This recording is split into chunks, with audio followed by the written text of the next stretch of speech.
Welcome everyone, and thank you for joining us for the latest Hearsay Readers Theater event. We can't wait to share these stories with you today. The song you just heard was A River Rolls On, written by Mike Hanrahan for his mother who had vascular dementia and was recorded with the Forget-Me-Nots Choir. All the proceeds will benefit the Alzheimer's Society of Ireland to support the role and importance of music and creative arts to spark and nurture the lives of people with dementia. You'll hear Mike's story in just a bit.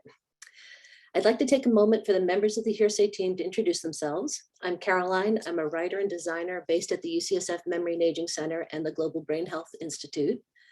And Erin? Hi, everyone. Welcome. I'm Erin Vong. I am the Education Specialist and Program Coordinator at Voice of Witness. Jennifer? Hi, everyone. I'm Jennifer Merrilees. I'm a nurse and a researcher at the Memory and Aging Center at UCSF. And Cliff. Hello, everyone. Good to be with you all today. My name is Cliff Mayotte. I'm the Education Program Director for Voice of Witness. And we'd really like to thank everyone at GBHI for their continued support of this Hearsay Oral History Project. And we look forward to adding today's stories to the growing story archive, which will be accessible through the GBHI website. And before we begin, we'd like to briefly describe the project and a few details about today's program. The Hearsay Project began as a collaboration between the Memory and Aging Center, MAC, at the University of California, San Francisco, and Voice of Witness, a nonprofit that advances human rights by amplifying the voices of people impacted by and fighting against injustice. Our goal was to forge space for patients, carers, doctors, family members, researchers, nurses, artists, and more to share stories of aging, dementia, art, and life. We wanted to shed light on the personal and rarely heard day-to-day experiences of aging and dementia, and through the oral history process, reduce the stigma and othering that occurs by perpetuating a single story. This project expanded in 2018 to include the Global Brain Health Institute and to work directly with the Atlantic Fellows for Equity in Brain Health. This is an international cohort dedicated to protecting the world's aging populations from threats to brain health. The expansion also included the making of a soon-to-be-released documentary film with Cynthia Stone Media titled Keys, Bags, Names, Words. The Hearsay Project aspires to help others see the meaning and beauty in the experiences of others, for the stories and the feelings that drive them, to ripple outwards to a global community that recognizes the need for action, empathy, and equity in caring for our aging population. The Hearsay oral history excerpts we're going to hear today came out of a recently completed summer selective online course with the GBHI Atlantic Fellows and GBHI staff at UCSF and Trinity College, Dublin. These are stories that reflect individual experiences. They don't necessarily reflect the experiences of everyone. They are not intended to be comprehensive, but is our hope that the elements of each story will resonate with you. In between each story, there'll be a brief musical interlude performed by GBHI Alumni Relations Manager Camilla Latta and UCSF Program Manager Shannon Warto. Thank you again for joining us, and please enjoy our Hearsay Readers Theater.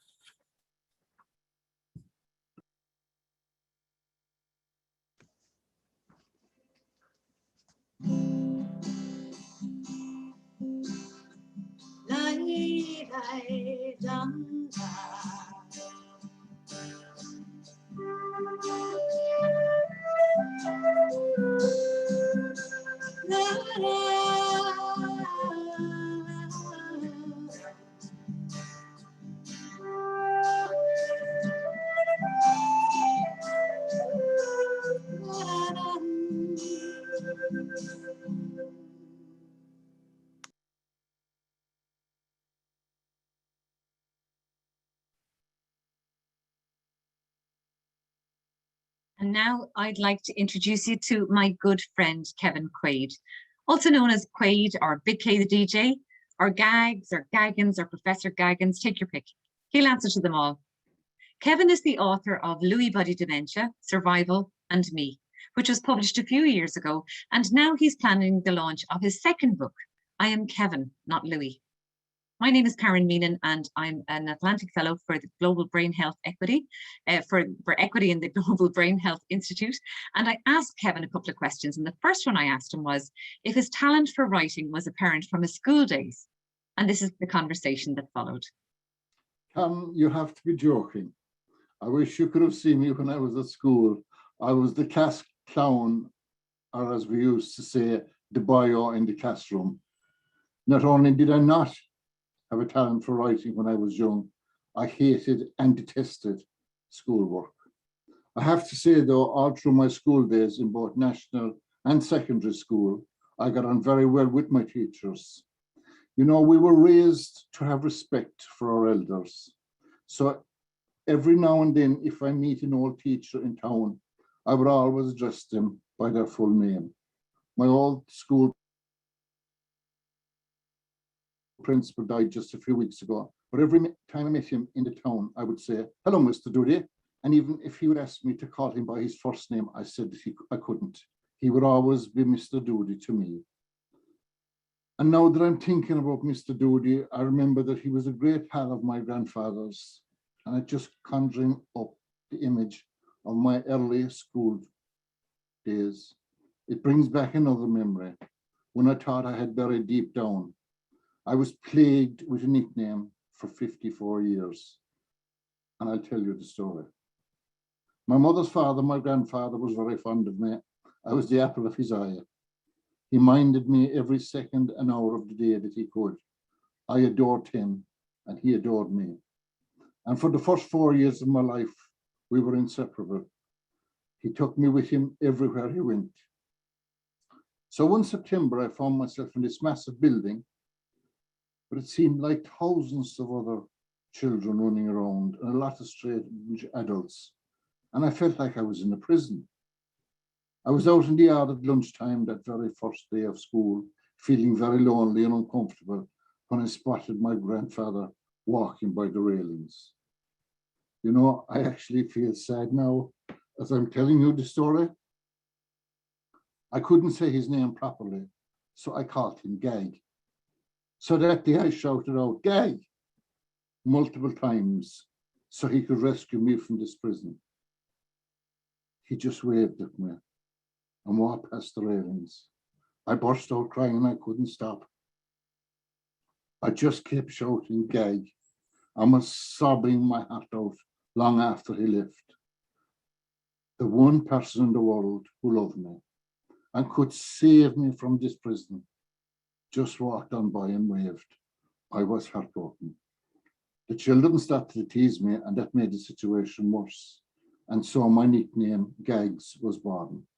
I was christened Gags, and later Gaggins, then Professor Gaggins, and for the rest of my school days. And I hated and detested that name every time it was used. To this day, if I meet someone from my school days, they will call me Gaggins. Even my best friend from school will use that name, and I hate it. And I hated it for 54 years. I never told that story to anyone before, and now it's out. I've done a lot of counseling in my life and haven't shared that story before. But what I'm thinking about it now, it brings back such sad memories. And I feel like saying to that 4-year-old boy, "Kevin, it's okay."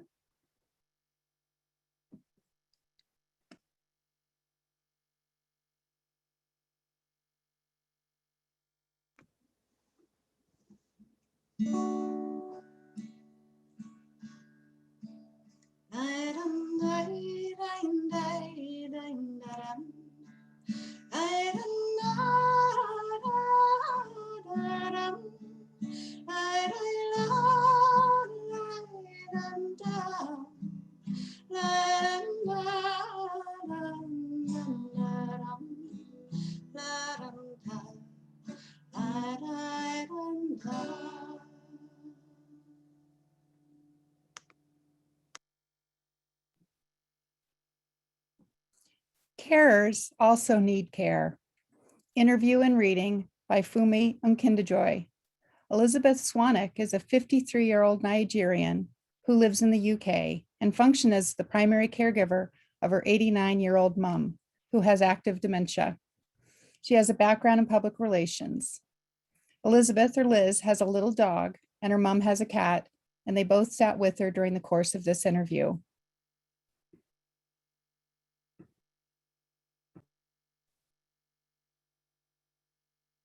How I learned about my mom's diagnosis. It took a long time before my mother was diagnosed. I was the one who noticed it. About 12 years ago, I noticed she stopped doing certain things, like buying the newspaper, and then her food gets burnt while cooking.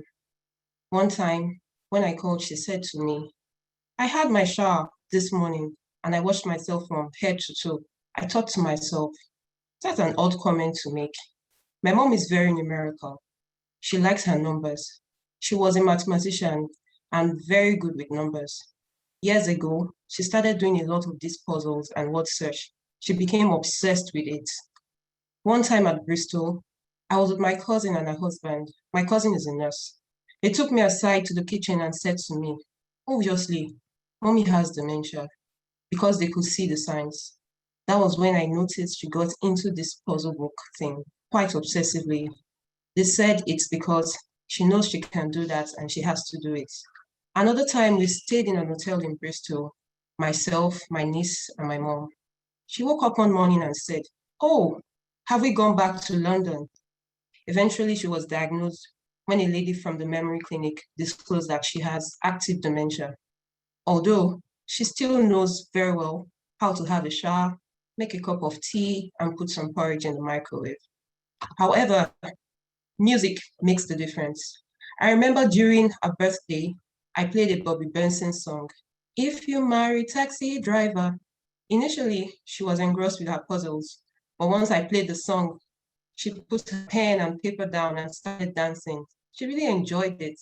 It was like, boom, a light bulb came on. She became lively and danced to that, and also to "Sweet Mother." I think music is really good and makes the difference. Every so often, I try to play some music for her, but she doesn't want it all the time because she still likes to write. As a full-time carer to my mom, I feel blessed, and I am happy that I can look after her. I'm happy I have that love for her, you know. She's my mother, and we only have just one. I'm grateful for that, but it's just that it's terrible when you feel guilty about being annoyed, having to come here every time like today. I woke up so late, I didn't have a shower, but I have to come and sometimes I get a bit irritated. But anyway, fundamentally, I love my mom. She's become my best friend. She's good company, although she doesn't engage much anymore. It's been over 10 years now since she was diagnosed, but it has gotten quite bad, especially this year. I'm the one who has to do a little more. If I wasn't attending to her every day, she would have really deteriorated. In the last few months, I have been terrible with attacks of anxiety, waking up with my heart pounding, breathless, and very fearful of I don't know what. I need to work because I do not want to have guilt or anger towards her, which happens sometimes. But I think this is common when family becomes the caregiver. Like a few months ago, I threw food out of the window. I kicked my cat and threw the dog on the floor. It's really terrible. And sometimes I get confused and dizzy myself. I can't even read anymore. I can't do a lot of things because I feel like my brain is completely worn out, apart from my previous job, which was very stressful. And then I had this illness and I have fallen into this state. It's really difficult. But I do feel extremely worn out. But I have a bit of hope as I'm getting some assessment done. And also the direct scheme for my mom. In the last 2 weeks, I have feel really hopeful. Otherwise, I have been feeling a bit suicidal, to be honest with you. Not that I'm going to commit suicide, because then who will look after my mom? It's a bit ridiculous. It's just a moment. It comes in my head of anger, but I would never do such a thing. My doctor is aware of everything.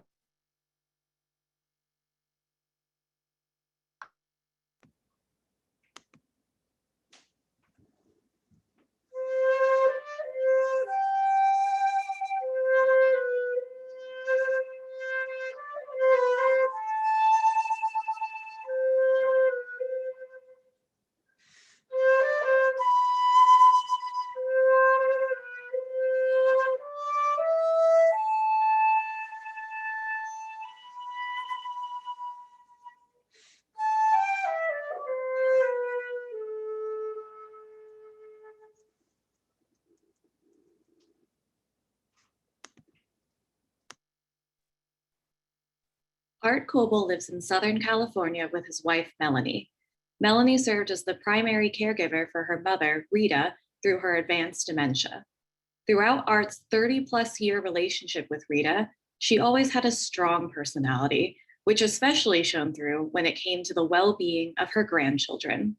During their experience with dementia, Art and Rita's relationship shifted drastically, driven by the dramatic emphasis of her personality. Art speaks on supporting Rita, as well as finding a way to support himself.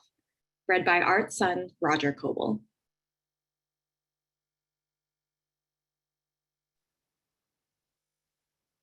My name is Art Coble, and Nanny is my mother-in-law, Rita Karp. Nanny was a strong-willed and outspoken person, but loving and kind in her heart. Most of what she did was for those that she loved. But I will say, you always had to be on your toes with Nanny. She was sharp and a fighter in the good sense of the word. She didn't let people push her around, but she didn't push anyone around unless they started it. And that was sort of the way that it was. I think that as Nanny became more comfortable with me, she also became a little more quote unquote honest at times. And I learned very quickly to defer to her and just to try to keep everything light and loving. But when she hit a turning point, being when she started to really show some signs of her dementia, our relationship took a turn from the quote unquote loving relationship into something else. The true turning point occurred one time when we were going to our house to celebrate her birthday. We got a call from her psychologist saying that she had called him and was afraid that I was going to go to her house and injure the family, which wasn't the truth and never would have happened. The way I see it is as her dementia started to increase, it was almost as if she took her personality dial and dialed it to 10. And the paranoia and frustration components of her personality, which were always characteristics of her, came out the most. What started happening is that Nanny started launching personal attacks against me and my heritage out of nowhere. It was pretty brutal and would be very hard for me not to fight to defend myself. I found myself getting angry because this person was insulting me and I couldn't believe it. I contributed to raising two beautiful kids that she loved and adored. You know, we all did our part to raise these great kids, but that seemed to all go out the window. And then my wife was upset that I was upset, which we talked about and tried to move on rather than dwell on and have it be destructive. But it took a while as things got worse. But my wife is very smart. Melanie played the key role in supporting me and Rita. Everybody involved took a cue from Melanie. She taught me that number one, the most important thing is not to take it personally. That really changed things, which is why I want to emphasize this point to you, because it was one of the most challenging yet important lessons I learned throughout this experience.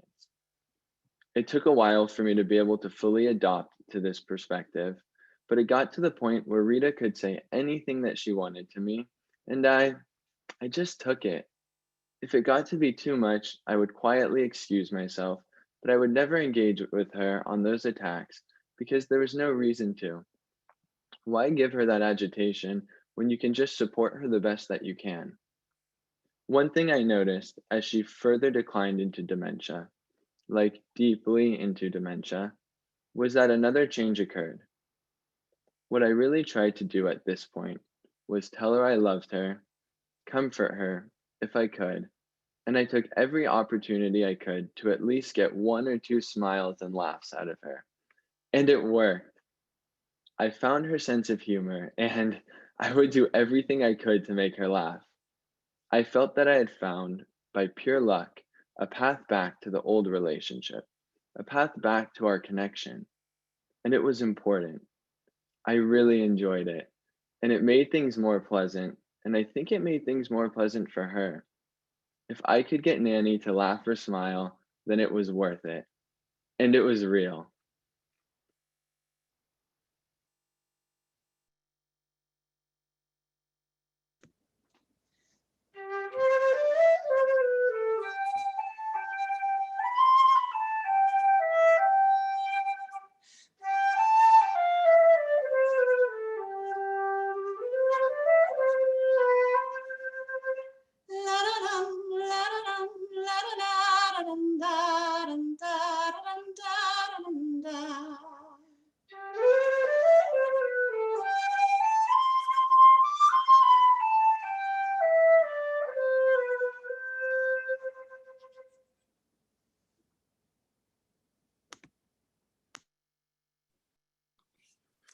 Mike Hanrahan is an author, singer, songwriter, and guitarist born in Ennis, County Clare. He performs with Stockton's Wing. He wrote A River Rolls On for his mother and recorded with the Forget-Me-Nots Choir for the Alzheimer's Society of Ireland, with all proceeds to benefit creative projects associated with memory loss. His story will be read by his interviewer, Gráinne Hope.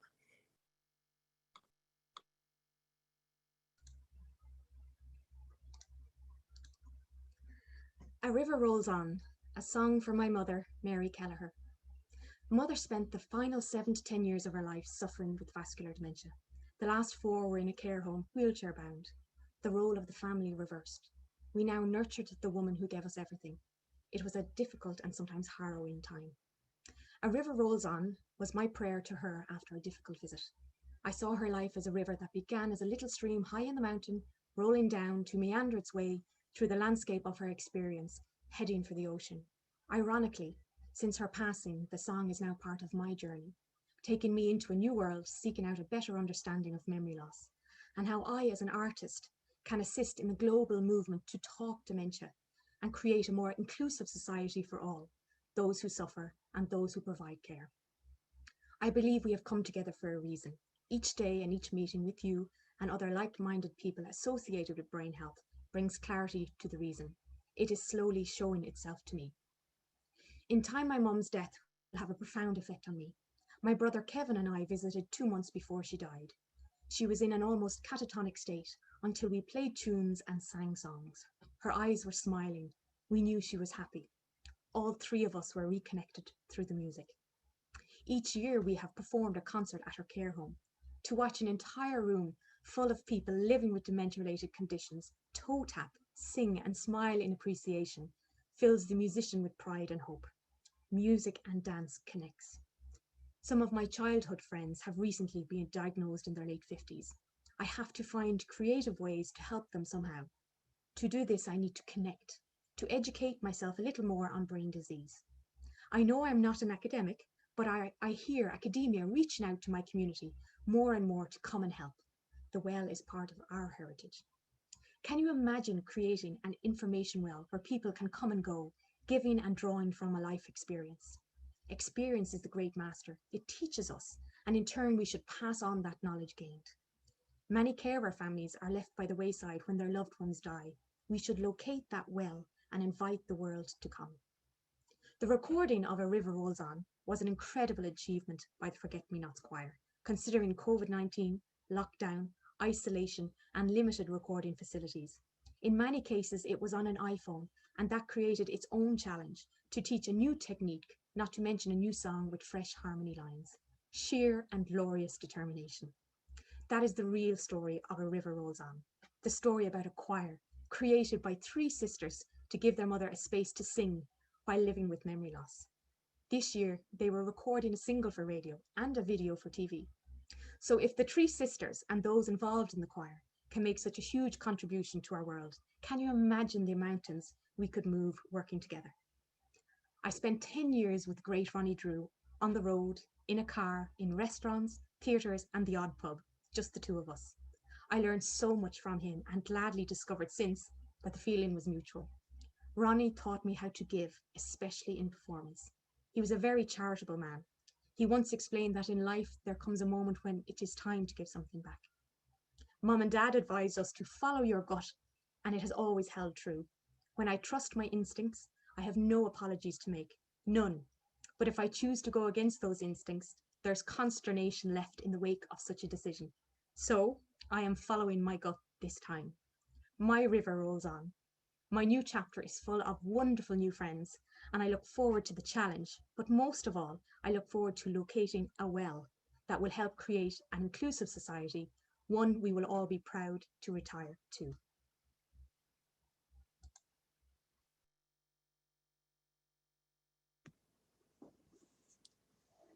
La da dun da dun dun da. La da dun da dun dun da. La da dun da dun dun da. La da dun da dun dun da. La da dun da dun dun da. La dum da dum da dum da.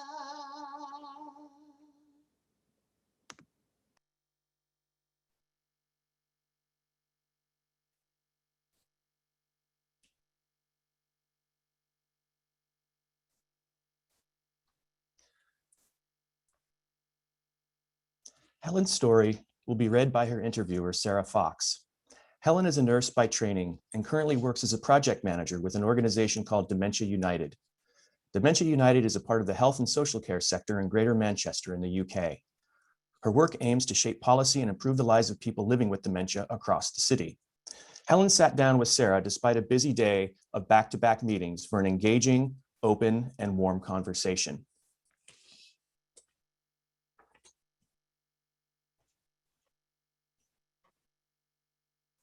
Mental health issues are really close to me. I mean, my mum has dementia. You know what's interesting is that my dad felt a huge stigma telling people about my mum's dementia. And so he never told any of his friends. He never told any of our family. What was interesting was that he had cancer and he was happy to become part of the cancer family. We raised money. We did a walk wearing t-shirts saying, you know, my dad's got it. And he went round golf clubs and everyone he knows in the street, he raised thousands of pounds. So I said, oh gosh, we could do something similar for mum, the memory walk. So he went, yeah. Anyway, I rang him up and I went, how are you doing? And he went, yeah, I've got loads of money. I said, oh, brilliant. Well, who have you spoken to? And he said, oh, you know, everybody. He didn't say anything more than that. So I met him and he said, I'm not coming on the memory walk with you. And I went, oh, okay. And then I saw his sponsorship form. He hadn't. He'd just basically written a check from himself because he couldn't face going around and telling people. I said, Dad, you haven't. And he said, well, I can't. So I said, well, why? And he said, well, what would they think of your mum? He didn't come, but Mum and I went on the walk. It was in a public park in Birmingham, and there were loads of people there, people with dementia and people without, and you wouldn't know who was who. I mean, everyone walks the same way. It was absolutely brilliant. There was music, dancing. My mum wasn't walking. She's in a wheelchair, so I was pushing her, which was hard work. But she was like, catch up with them. And I'm like, oh, good grief. But it was so enjoyable. And I look forward to a time when we can do that again. Mum loved it. But it's a shame for me because my dad didn't enable her to access his community. We often think that people won't accept and that they'll judge. But I actually find that often society and, you know, that wider neighborhood is much more forgiving than we think it is. It came to light after my dad died that there wasn't a single one of my mum's friends or any family who didn't reach out to support her. I think there's something we need to be doing to say that it's okay, so you don't feel like you have to cope and manage completely in isolation. There's something about connectivity, dementia-friendly places to work, live and be that's just so important. It needs to be everywhere, doesn't it? It needs to be on the bus you're traveling in, the cafe you're sitting in, the shop you're bobbing into. It needs to be everybody's business.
Golden Times for Cotacachi, interview and reading by Suzanne Rohr.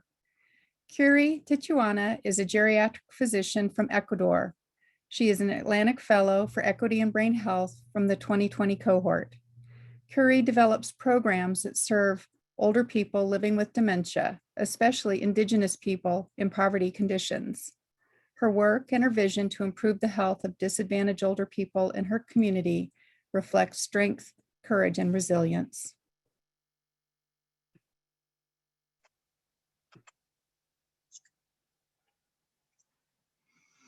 If you are Indigenous in Ecuador, you have two options.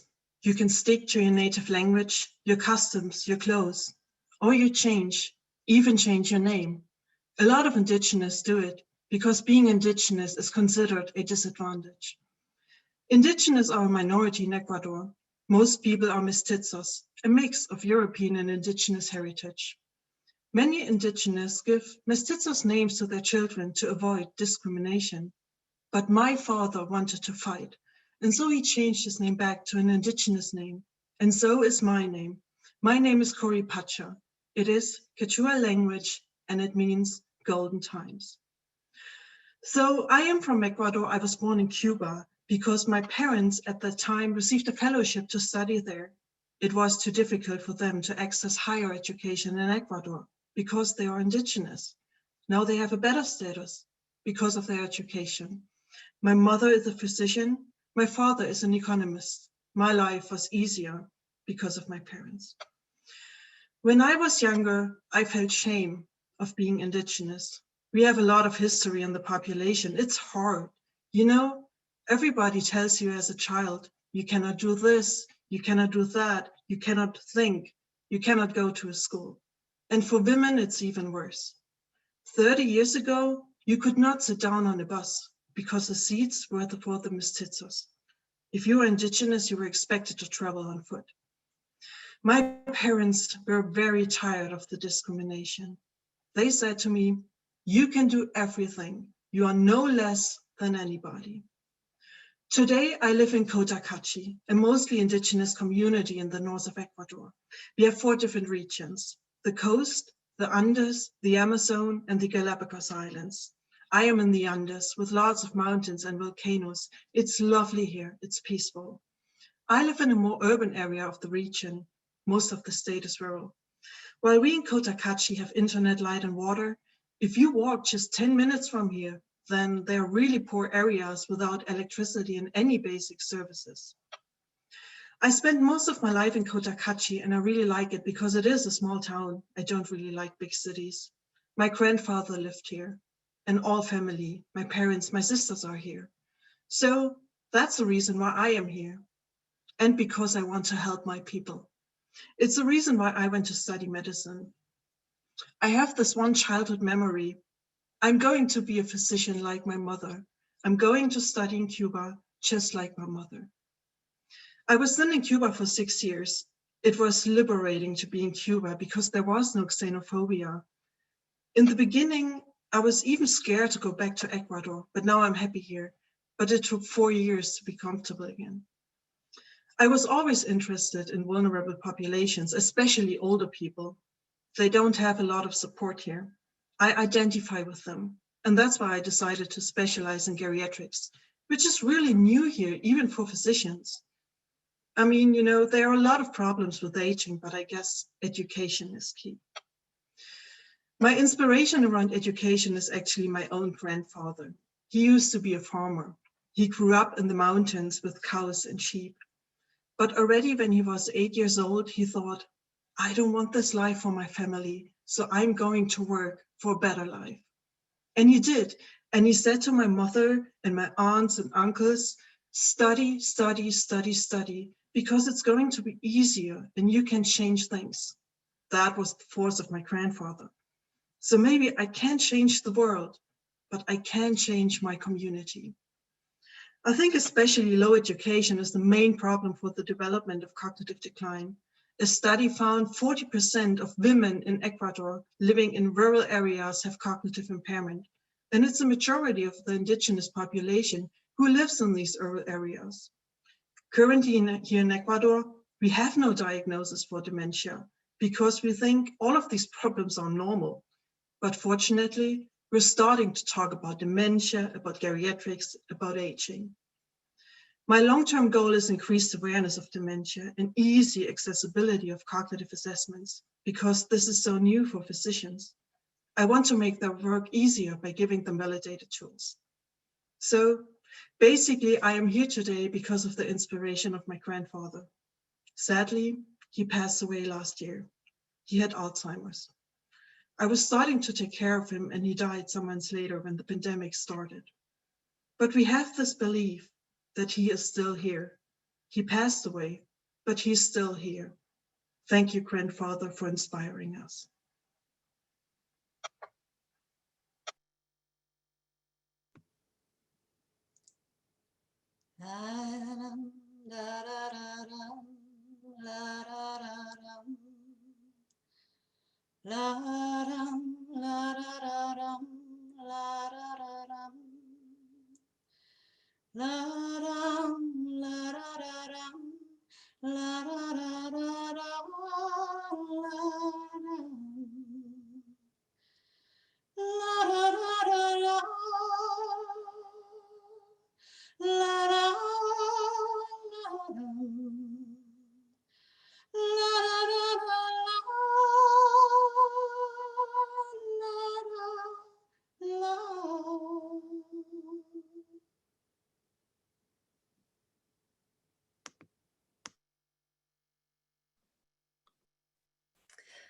Elsie Heath's interview was conducted in the care home she recently moved into during her niece Nikki's visits. Elsie grew up in a very poor family in Stoke-on-Kent, England, which is world-renowned as the center of the pottery industry. Of 5 children, the 3 eldest sisters went out dancing together. Though she finds recent events more difficult to remember, Elsie's memories of these happy days are rich and vibrant, a source of great joy and connection. She's 89 now, but she says she still feels like she's 18. Nikki loves visits with her Auntie Elsie and is proud to be reading her story.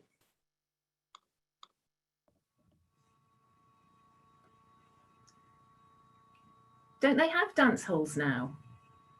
I was always either sewing or dancing. I loved dancing, you know. Oh, I did like going the dances, the quick step, the foxtrot, or the bebop, that was like a jive. I danced to every song they played. We 3 girls were very fortunate because we always went out together. My dad didn't mind where we went if there was the 3 of us, because you never know, do you, what's going to happen. We started off at the Queen's Hall because it was in Burslem and they used to have dances there, so we started going. And then we went to the King's Hall as we got older because that was a better dance. I was always sewing because we loved going dancing, and of course, you want different frocks, don't you? I used to make all our dresses. My mum had a sewing machine and I'd watch her. She'd make all our clothes, but she didn't make coats. I used to like drawing. I'd draw people, ladies, and then I'd make the clothes that I'd drawn. Cole would say, "Can you make me a dress?" And I'd say, "What do you want it like?" And she'd say a high neck and tucked in at the waist and a full skirt, and I'd make it for her. I used to like the lads. Mind you, that's why I used to go dancing, you see, because you'd meet different lads there, wouldn't you? My first boyfriend was Albert. I liked Albert, but my dad said I'd end up keeping him, and he was probably right.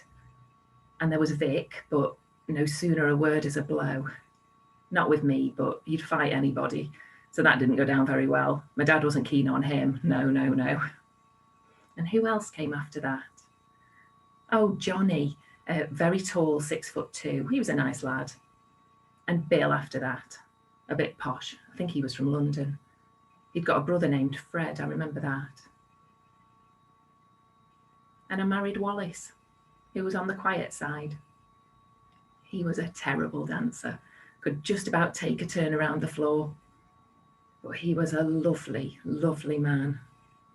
Yeah, my mum liked Wall.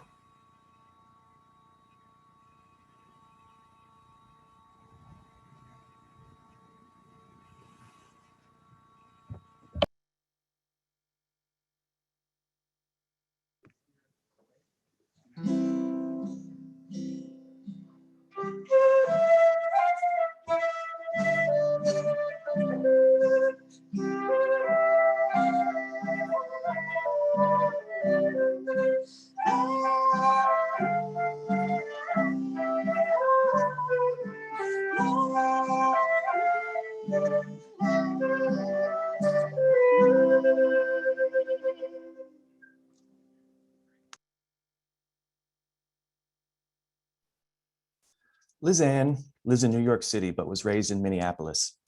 This story was recorded right before and immediately after Liz Ann's father's memorial service. In the conversation, she reflected on her Czech heritage, their relationship, and navigating the grief of losing him to dementia.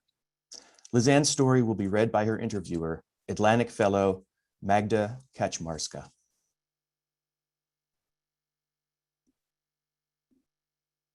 My father worked in fashion. Even though he traveled extensively for work, Dad set priorities in life. No matter how much work he brought home at night, he was always available to us. Somehow, he managed to be a dad who never missed an important recital or a concert of any kind. He never would turn down a late night talk. I don't know how he did it. My sister and I both admired Dad so much that we felt some competition for his attention, but my dad bent over backwards to always let us know that he loved us equally. That's kind of how our childhood was. My mom did all the heavy lifting, and Dad was the one we adored. Seeing our father get ill and then our mother get ill with dementia, my sister and I started to understand that we are now the heads of our family.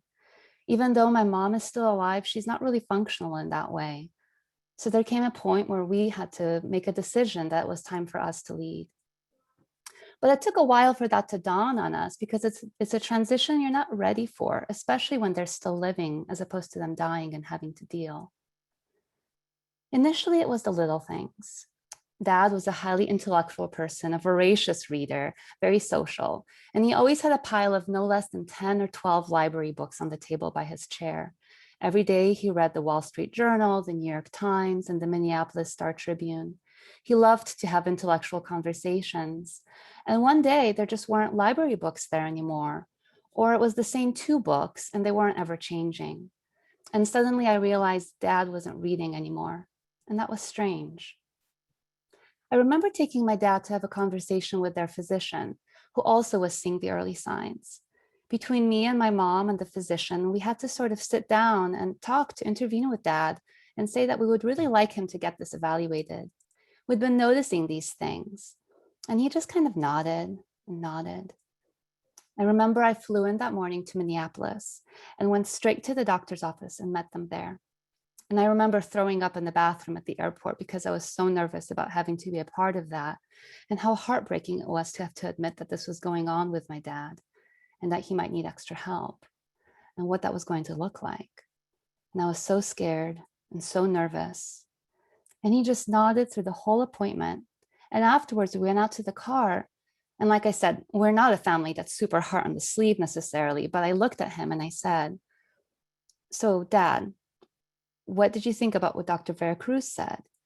And he just looked at me and I said, "Would you be willing to go to the neurologist to have more testing done?" And he just looked at me and he said, "What's the point?" And he was absolutely right, because there isn't really a treatment. And what was the point in spending a lot of time with a neurologist if the result is going to be the same thing? It doesn't even matter if it's Alzheimer's or dementia, it's the same outcome, and there's really no cure. So he didn't want to do it. At my dad's service, nobody from the extended family mentioned dementia in their comments at all.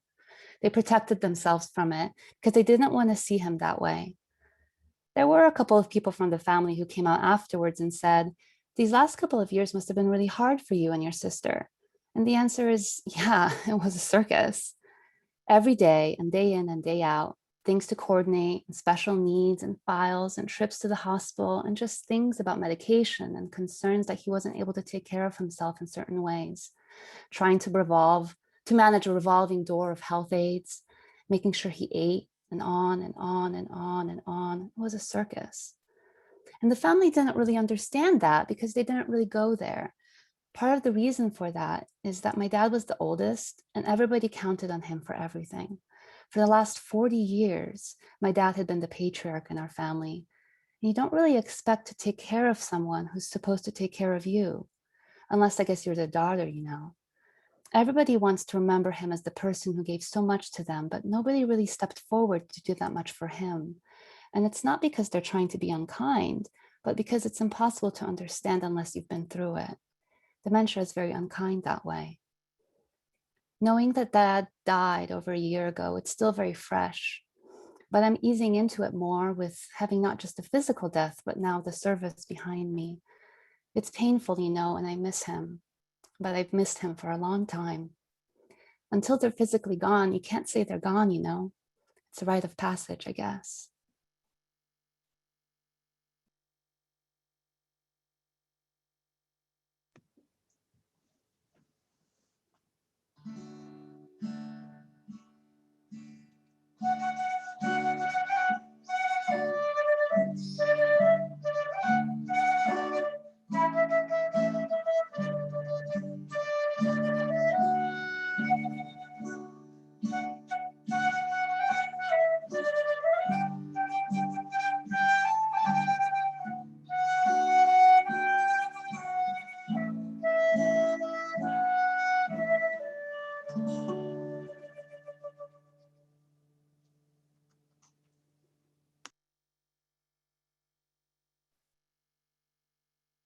Amy Chen's story will be read by her interviewer and granddaughter, Rebecca Chen. Amy's husband and Rebecca's grandfather, known by the Taiwanese term Agong, passed away in October 2019. Amy spoke about her husband's memory loss, his passing, and how she continues living her life.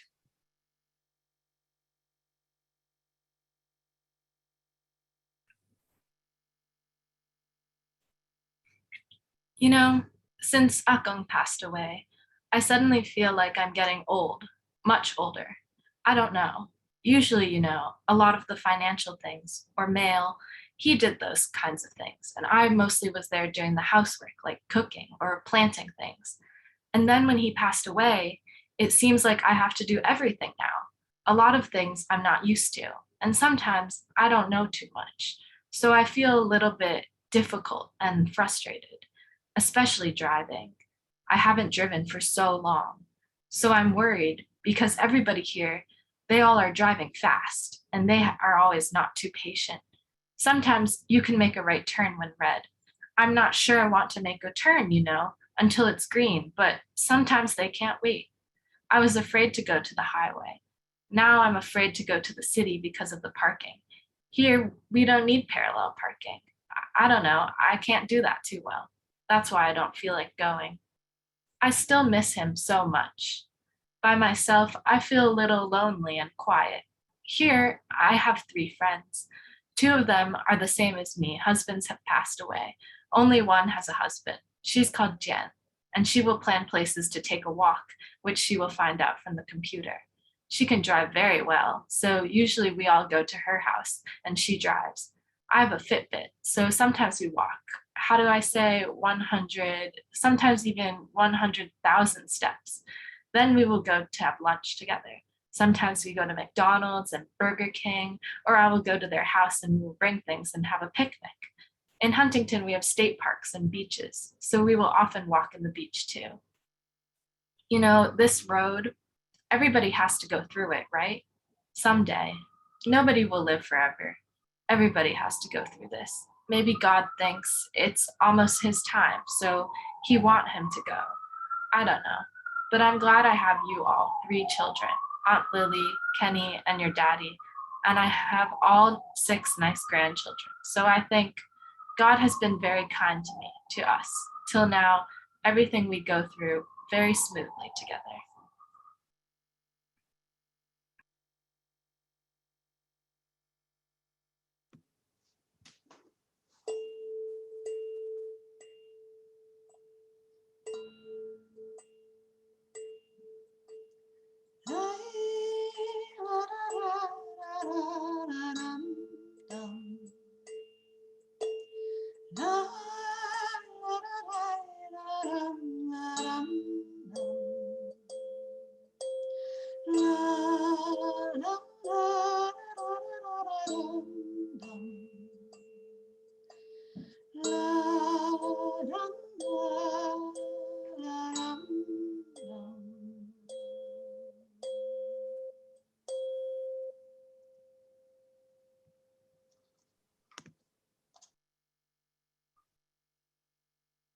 This is Daithí C, seen on stage here with Academy Award-winning actress Mercedes McCambridge.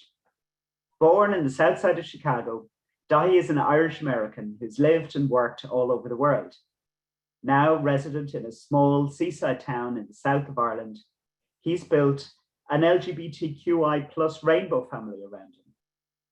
But will that be enough as his dementia develops?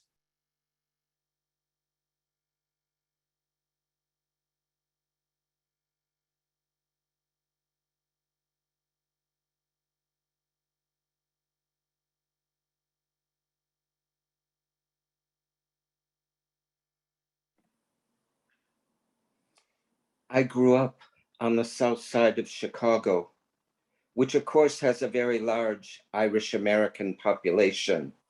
My parents were first generation Irish Americans, and I remember as a boy, we were very proud of our Irishness.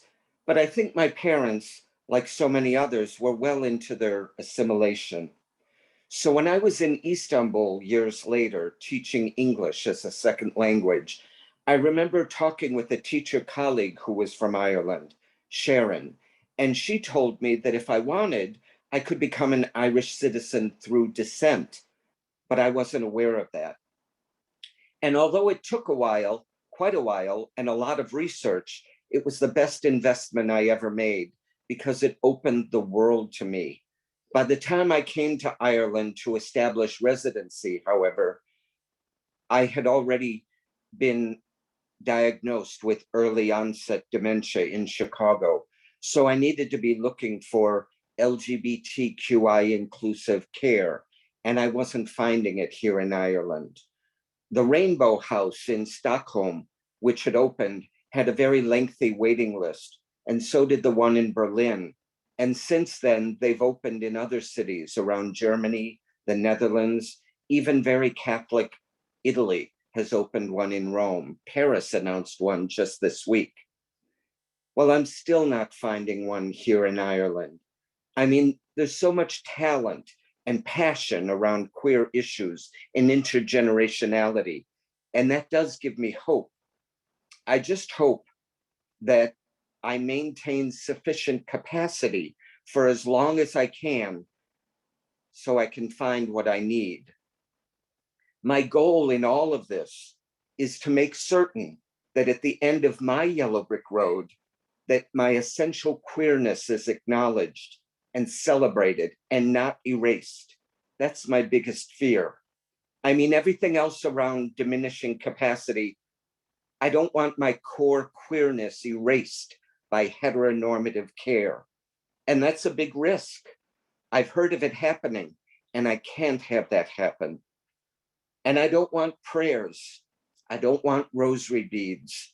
I know that there are good people of faith, but that's not for me. Not for me. I'm a survivor of that kind of trauma. And so I'm making it very, very clear. I'm a big critic of the Irish healthcare system, but one of the things that they do, and they do it well, is a form called Think Ahead for Advanced Healthcare Directives from the Irish Hospice Foundation.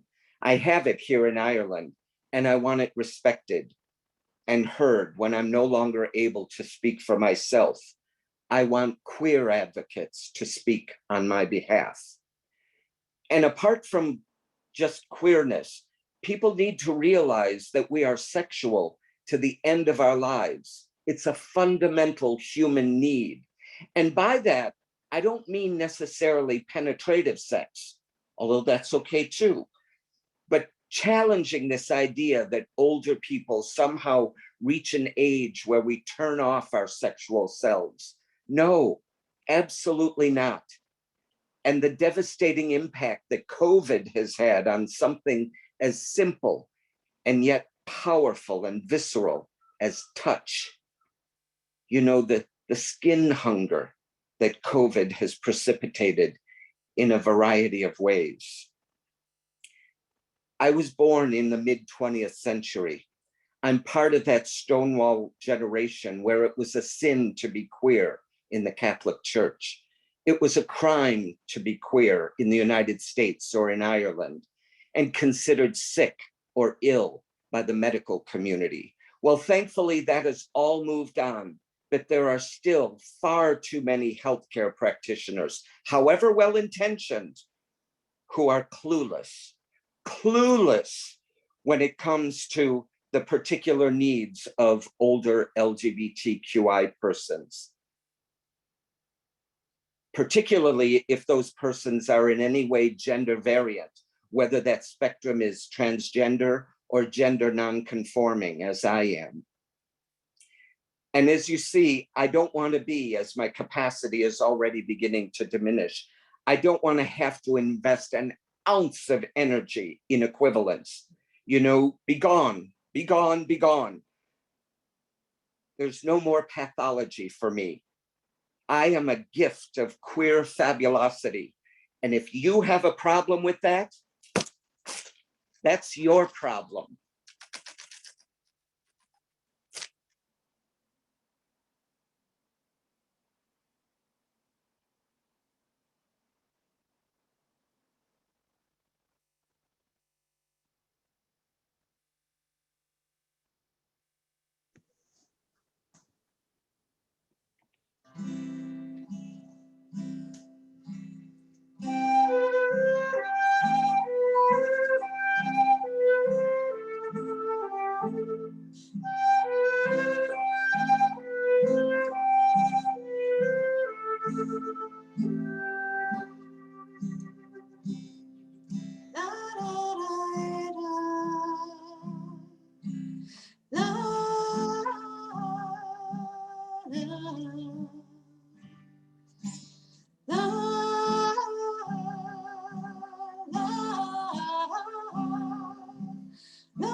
This has been wonderful. We'd like to especially thank all of our readers and all of our narrators for sharing these stories. We'd like to thank Camellia and Shannon for the wonderful musical interludes. We'd also like to thank our technical crew, Winnie Sue and Ronan Brannock, and our events communication team, Niall Kavanaugh and Carmen Hart. Lastly, we'd like to thank GBHI curriculum manager, Mindy Mattice, for her ongoing support of this program. Many thanks to all of you that joined us today. We're glad to be a part of a growing community of listeners devoted to hearing and sharing these stories. We look forward to being back soon with another installment of Hearsay Readers Theater. The recording of this event will be available soon as part of the Hearsay Archive on the GBHI website at www.gbhi.org. Thank you all again so much, and please take care.